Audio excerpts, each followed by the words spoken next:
The Christmas truce, German, Weihnachtsfrieden, French, Trêve de Noël, was a series of widespread but unofficial ceasefires along the Western Front of World War I around Christmas 1914. The Christmas truce occurred during the relatively early period of the war, month 5 of 51. Hostilities had entered somewhat of a lull as leadership on both sides reconsidered their strategies following the stalemate of the race to the sea and the indecisive result of the First Battle of Ypres. In the week leading up to the 25th, French, German, and British soldiers crossed trenches to exchange seasonal greetings and talk. In some areas, men from both sides ventured into no man's land on Christmas Eve and Christmas Day to mingle and exchange food and souvenirs. There were joint burial ceremonies and prisoner swaps, while several meetings ended in carol singing. Men played games of football with one another, giving one of the most memorable images of the truce. Peaceful behavior was not ubiquitous. Fighting continued in some sectors, while in others the sides settled on little more than arrangements to recover bodies. The following year, a few units arranged ceasefires, but the truces were not nearly as widespread as in 1914. This was, in part, due to strongly worded orders from the high commands of both sides prohibiting fraternization. Soldiers were no longer amenable to truce by 1916. The war had become increasingly bitter after devastating human losses suffered during the battles of the Somme and Verdun, and the use of poison gas. The truces were not unique to the Christmas period, and reflected a growing mood of live and let live, where infantry close together would stop overtly aggressive behavior and often engage in small-scale fraternization, engaging in conversation or bartering for cigarettes. In some sectors, there would be occasional ceasefires to allow soldiers to go between the lines and recover wounded or dead comrades, while in others, there would be a tacit agreement not to shoot while men rested, exercised, or worked in full view of the enemy. The Christmas truces were particularly significant due to the number of men involved and the level of their participation even in very peaceful sectors. Dozens of men openly congregating in daylight was remarkable and are often seen as a symbolic moment of peace and humanity amidst one of the most violent events of human history. Background. During the first 5 months of World War I, the German attack through Belgium into France had been repulsed outside Paris by French and British troops at the Battle of the Marne in early September 1914. The Germans fell back to the Aisne Valley, where they prepared defensive positions. In the subsequent Battle of the Aisne, the Allied forces were unable to push through the German line, and the fighting quickly degenerated into a stalemate. Neither side was willing to give ground, and both started to develop fortified systems of trenches. To the north, on the right of the German army, there had been no defined front line, and both sides quickly began to try to use this gap to outflank one another. In the ensuing race to the sea, the two sides repeatedly clashed, each trying to push forward and threaten the end of the other's line. After several months of fighting, during which the British forces were withdrawn from the Aisne and sent north into Flanders, the northern flank had developed into a similar stalemate. By November, there was a continuous front line running from the North Sea to the Swiss frontier, occupied on both sides by armies in prepared defensive positions. In the lead up to Christmas 1914, there were several peace initiatives. The Open Christmas Letter was a public message for peace addressed to the women of Germany and Austria, signed by a group of 101 British women suffragettes at the end of 1914 as the first Christmas of World War I approached. Pope Benedict XV, on December 7, 1914, had begged for an official truce between the warring governments. He asked that the guns may fall silent at least upon the night the angels sang. This attempt was officially rebuffed. Fraternization. Fraternization, peaceful and sometimes friendly interactions between opposing forces, was a regular feature in quiet frontline sectors of the Western Front. In some areas, it manifested as a passive inactivity, where both sides would refrain from overtly aggressive or threatening behavior, while in other cases it extended to regular conversation or even visits from one trench to another. On the Eastern Front, Fritz Kreisler reported incidents of spontaneous truces and fraternization between the Austro-Hungarians and Russians in the first few weeks of the war. Truces between British and German units can be dated to early November 1914. around the time opposing armies had begun static trench warfare. At this time, both sides' rations were brought up to the front line after dusk, and soldiers on both sides noted a period of peace while they collected their food. By December 1, a British soldier could record a friendly visit from a German sergeant one morning to see how we were getting on. Relations between French and German units were generally more tense, but the same phenomenon began to emerge. In early December, a German surgeon recorded a regular half-hourly truce each evening to recover dead soldiers for burial, during which French and German soldiers exchanged newspapers. This behavior was often challenged by junior and senior officers. The young Charles de Gaulle wrote on December 7 of the lamentable desire of French infantrymen to leave the enemy in peace, while the commander of 10th Army, Victor d'Urbal, wrote of the unfortunate consequences when men become familiar with their neighbors opposite. Other truces could be enforced on both sides by weather conditions, especially when trench lines flooded in low-lying areas, though these often lasted after the weather had cleared. The proximity of trench lines made it easy for soldiers to shout greetings to each other, and this may have been the most common method of arranging informal truces during 1914. Men would frequently exchange news or greetings, helped by a common language. Many German soldiers had lived in England, particularly London, and were familiar with the language and the culture. Several British soldiers recorded instances of Germans asking about news from the football leagues, while other conversations could be as banal as discussions of the weather or as plaintive as messages for a sweetheart. One unusual phenomenon that grew in intensity was music. In peaceful sectors, it was not uncommon for units to sing in the evenings, sometimes deliberately with an eye towards entertaining or gently taunting their opposite numbers. This shaded gently into more festive activity. In early December, Sir Edward Hulse of the Scots Guards wrote that he was planning to organize a concert party for Christmas Day, which would give the enemy every conceivable form of song in harmony in response to frequent choruses of Deutschland über alles. Christmas 1914. Roughly 100,000 British and German troops were involved in the unofficial cessations of hostility along the Western Front. The first truce started on Christmas Eve 1914, when German troops decorated the area around their trenches in the region of Ypres, Belgium, and particularly in Saint-Yvon, called Saint-Yves, in Plug Street/Ploeg Steert Commune Warneton, where Captain Bruce Bairn's father described the truce.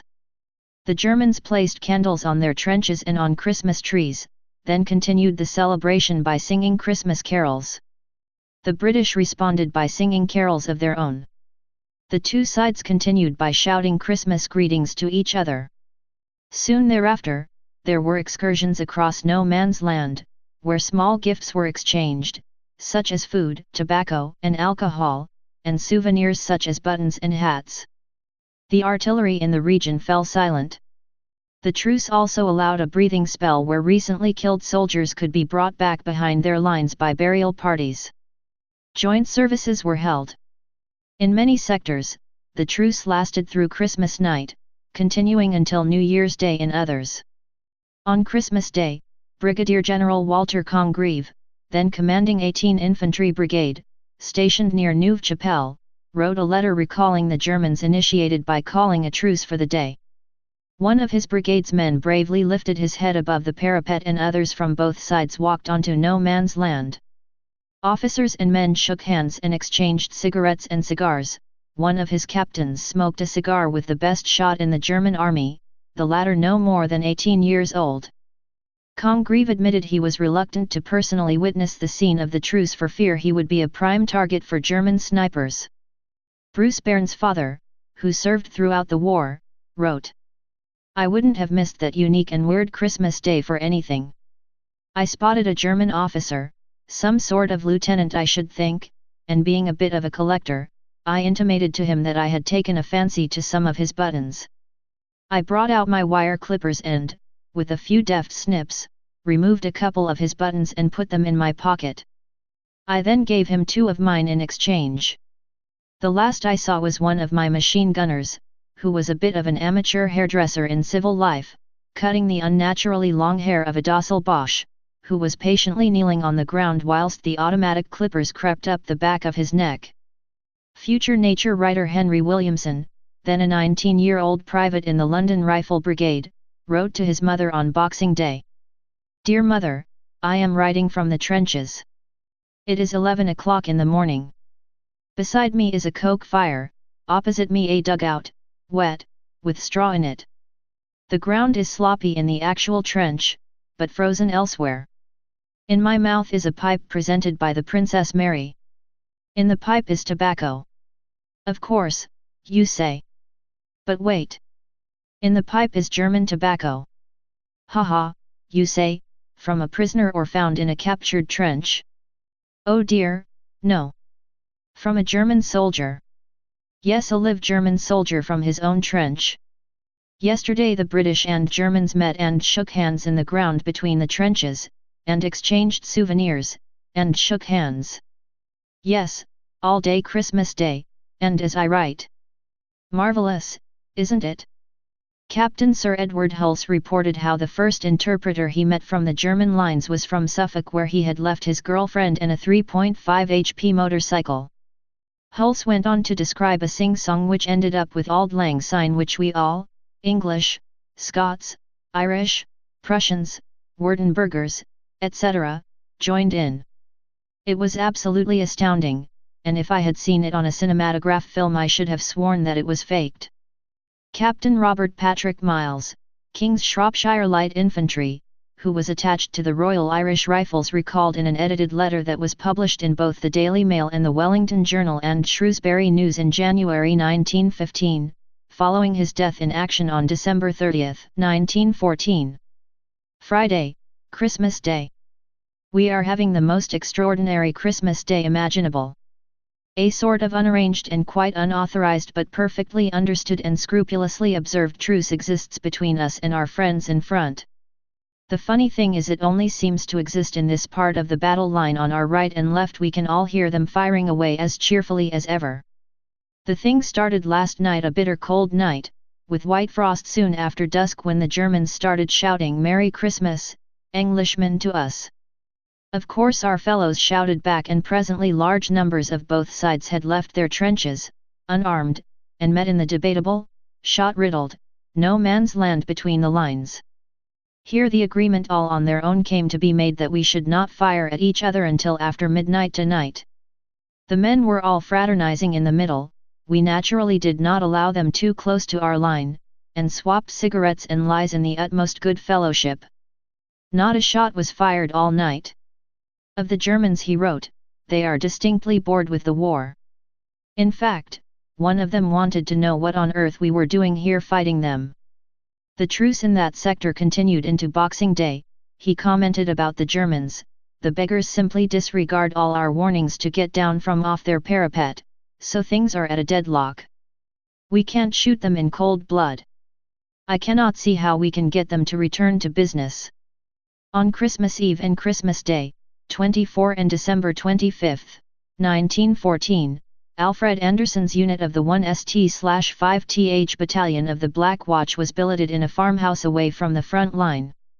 In a later interview, 2003, Anderson, the last known surviving Scottish veteran of the war, vividly recalled Christmas Day and said, "I remember the silence, the eerie sound of silence. Only the guards were on duty. We all went outside the farm buildings and just stood listening. And, of course, thinking of people back home. All I'd heard for 2 months in the trenches was the hissing, cracking, and whining of bullets in flight, machine gun fire and distant German voices. But there was a dead silence that morning, right across the land as far as you could see. We shouted Merry Christmas, even though nobody felt merry. The silence ended early in the afternoon and the killing started again. It was a short peace in a terrible war. Nor were the observations confined to the British. German Lieutenant Johannes Niemann wrote, "Grabbed my binoculars and looking cautiously over the parapet saw the incredible sight of our soldiers exchanging cigarettes, schnapps, and chocolate with the enemy." General Sir Horace Smith-Dorrien, commander of the British II Corps, issued orders forbidding friendly communication with the opposing German troops. Adolf Hitler, then a young corporal of the 16th Bavarian Reserve Infantry, was also an opponent of the truce. In the commune sector of the front there was an early fraternization between German and French soldiers in December 1914, during a short truce, and there are at least 2 other testimonials, from French soldiers, of similar behaviors in sectors where German and French companies opposed each other. Gervais Morillon wrote to his parents, "The Boches waved a white flag and shouted 'Comrades, comrades, rendezvous.' When we didn't move they came towards us unarmed, led by an officer. Although we are not clean they are disgustingly filthy. I am telling you this but don't speak of it to anyone. We must not mention it even to other soldiers." Gustave Berthier wrote, "On Christmas Day the Boches made a sign showing they wished to speak to us. They said they didn't want to shoot. They were tired of making war, they were married like me, they didn't have any differences with the French but with the English."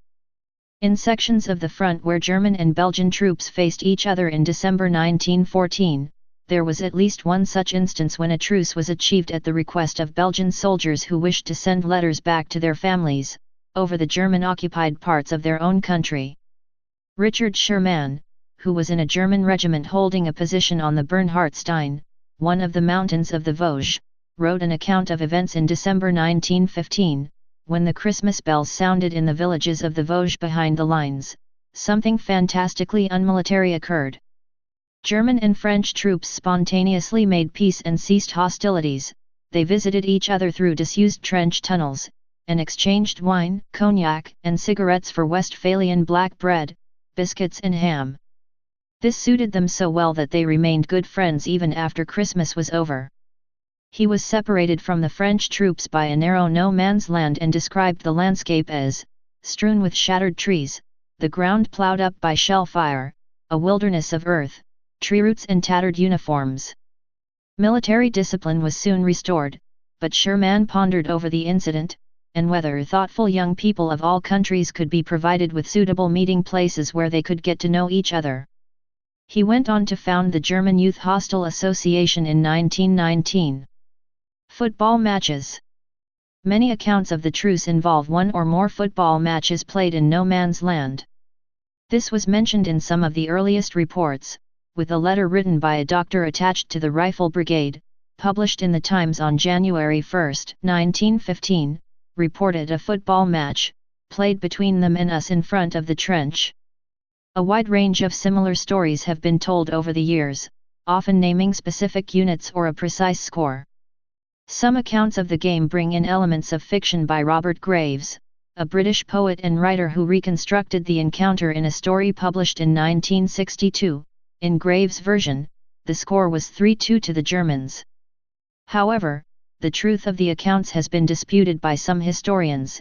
In 1984, Malcolm Brown and Shirley Seaton concluded that there were probably attempts to play organized matches which failed due to the state of the ground, but that the contemporary reports were either hearsay or refer to kickabout matches with made-up footballs such as a bully beef tin. Chris Baker, former chairman of the Western Front Association and author of The Truce, The Day the War Stopped, is also skeptical, but says that although there is little hard evidence, the most likely place that an organized match could have taken place was near the village of Messines. There are 2 references to a game being played on the British side, but nothing from the Germans. If somebody one day found a letter from a German soldier who was in that area, then we would have something credible. In fact, there is a German reference. Lieutenant Kurt Zemmisch of Germany's 134th Saxons Infantry Regiment said that the English brought a soccer ball from their trenches, and pretty soon a lively game ensued. How marvelously wonderful, yet how strange it was. In 2011, Mike Dash concluded that there is plenty of evidence that football was played that Christmas Day mostly by men of the same nationality, but in at least 3 or 4 places between troops from the opposing armies. A wide variety of units were reported in contemporary accounts to have taken part in games. Dash listed the 133rd Royal Saxon Regiment pitched against Scottish troops, the Argyll and Sutherland Highlanders against unidentified Germans, with the Scots reported to have won 4-1, the Royal Field Artillery against Prussians and Hanovers near Ypres, and the Lancashire Fusiliers, based near Le Touquet, with the specific detail of a bully beef ration tin as the ball. One recent writer has identified 29 separate reports of football, though does not give substantive details. Colonel J.E.B. Seeley recorded in his diary for Christmas Day that he had been invited to football match between Saxons and English on New Year's Day, but this does not appear to have taken place. Eastern Front. A separate manifestation of the Christmas truce in December 1914 occurred on the Eastern Front, where the first move originated from the Austro-Hungarian commanders, at some uncertain level of the military hierarchy. The Russians responded positively and soldiers eventually met in no man's land. Public awareness. The events of the truce were not reported for a week, in an unofficial press embargo which was eventually broken by the New York Times, published in the then neutral United States, on December 31. The British papers quickly followed, printing numerous first-hand accounts from soldiers in the field, taken from letters home to their families, and editorials on one of the greatest surprises of a surprising war. By January 8 pictures had made their way to the press, and both the Mirror and Sketch printed front-page photographs of British and German troops mingling and singing between the lines. The tone of the reporting was strongly positive, with the Times endorsing the lack of malice felt by both sides and the Mirror regretting that the absurdity and the tragedy would begin again. Coverage in Germany was more muted, with some newspapers strongly criticizing those who had taken part, and no pictures published. In France, meanwhile, the greater level of press censorship ensured that the only word that spread of the truce came from soldiers at the front or first-hand accounts told by wounded men in hospitals. The press was eventually forced to respond to the growing rumors by reprinting a government notice that fraternizing with the enemy constituted treason, and in early January an official statement on the truce was published, claiming it had happened on restricted sectors of the British front, and amounted to little more than an exchange of songs which quickly degenerated into shooting. Later truces. After Christmas 1914, sporadic attempts were made at seasonal truces. A German unit attempted to leave their trenches under a flag of truce on Easter Sunday 1915, but were warned off by the British opposite them, and later in the year, in November, a Saxon unit briefly fraternized with a Liverpool battalion. In December 1915, there were explicit orders by the Allied commanders to forestall any repeat of the previous Christmas truce. Individual units were encouraged to mount raids and harass the enemy line, whilst communicating with the enemy was discouraged by artillery barrages along the front line throughout the day. The prohibition was not completely effective, however, and a small number of brief truces occurred. An eyewitness account of one truce, by Llewellyn Wynne Griffith, recorded that after a night of exchanging carols, dawn on Christmas Day saw a rush of men from both sides. A feverish exchange of souvenirs before the men were quickly called back by their officers, with offers to hold a ceasefire for the day and to play a football match. It came to nothing, as the brigade commander threatened repercussions for the lack of discipline, and insisted on a resumption of firing in the afternoon. Nevertheless, another member of Griffith's battalion, Bertie Felstead, later recalled that one man had produced a football, resulting in a free-for-all. There could have been 50 on each side, before they were ordered back. Another unnamed participant reported in a letter home, the Germans seemed to be very nice chaps, and said they were awfully sick of the war. In the evening, according to Robert Keating, another eyewitness, the Germans were sending up starlights and singing They Stopped, so we cheered them and we began singing Land of Hope and Glory, Men of Harlech etc. We stopped and they cheered us. So we went on till the early hours of the morning. In an adjacent sector, a short truce to bury the dead between the lines led to official repercussions. A company commander, Sir Ian Calhoun of the Scots Guards, was court-martialed for defying standing orders to the contrary. While he was found guilty and reprimanded, the punishment was annulled by General Haig and Calhoun remained in his position. The official leniency may perhaps have been because his wife's uncle was H. Asquith, the Prime Minister. In the Decembers of 1916 and 1917, German overtures to the British for truces were recorded without any success. In some French sectors, singing and an exchange of thrown gifts was occasionally recorded, though these may simply have reflected a seasonal extension of the live and let live approach common in the trenches. At Easter 1915 there were recorded instances of truces between Orthodox troops of opposing sides on the Eastern Front. The Bulgarian writer Yordan Yovkov, serving as an officer near the Greek border at the Mostar River, witnessed one such truce. It inspired his short story Holy Night, translated into English in 2013 by Krastubanov. Legacy and historical significance. Although the popular tendency has been to see the December 1914 Christmas truces as unique and therefore of romantic rather than political significance, they have also been interpreted as part of the widespread non-cooperation with the war spirit and conduct by serving soldiers. In his book on trench warfare, historian Tony Ashworth describes what he calls the live and let live system. Complicated local truces and agreements not to fire at each other were developed by men along the front throughout the war. These often began with agreement not to attack each other at tea, meal, or washing times, and in some places became so developed that whole sections of the front would see few casualties for extended periods of time. This system, Ashworth argues, gave soldiers some control over the conditions of their existence. The December 1914 Christmas truces then can be seen as not unique, but as the most dramatic example of non-cooperation with the war spirit that included refusal to fight, unofficial truces, mutinies, strikes, and peace protests.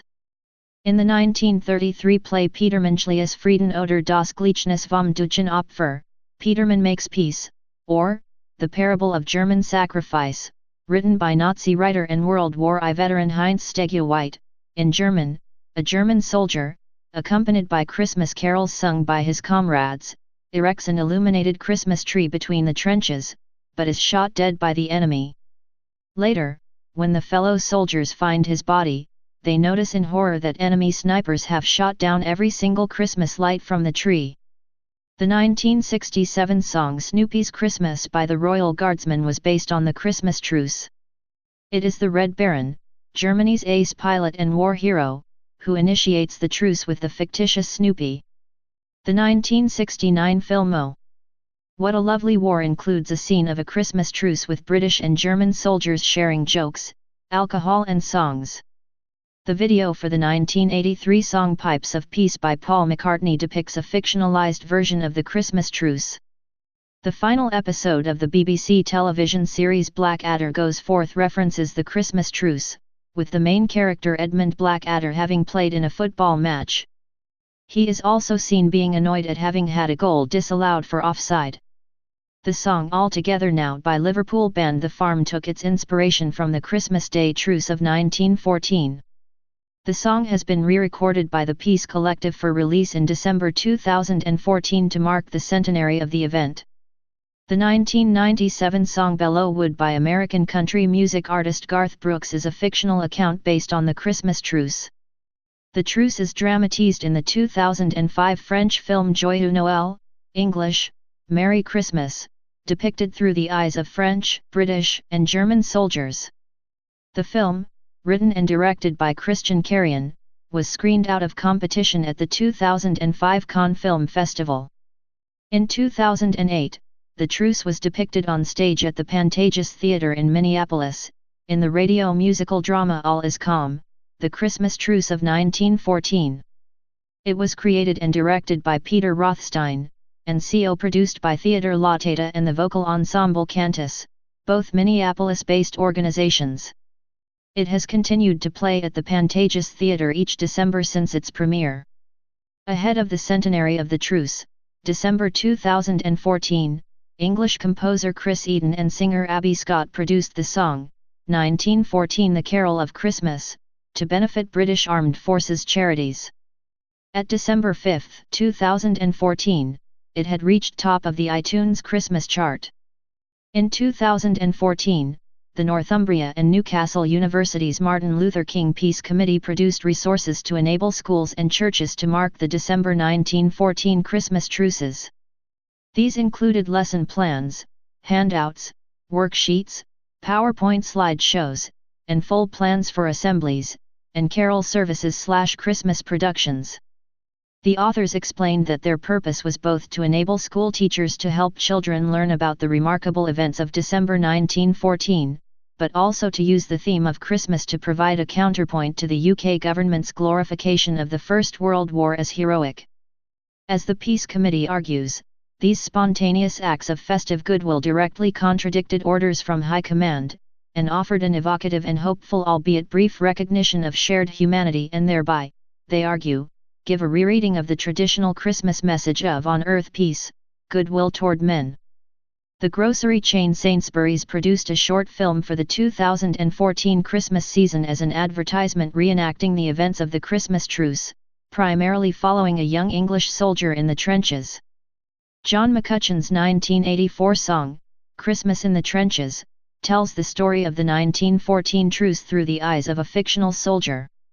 Performing the song he met German veterans of the truce. In the Doctor Who 2017 Christmas special Twice Upon a Time, the 1st and 12th Doctors become unwittingly involved in the fate of a British captain who is seemingly destined to die in battle before he is taken out of time.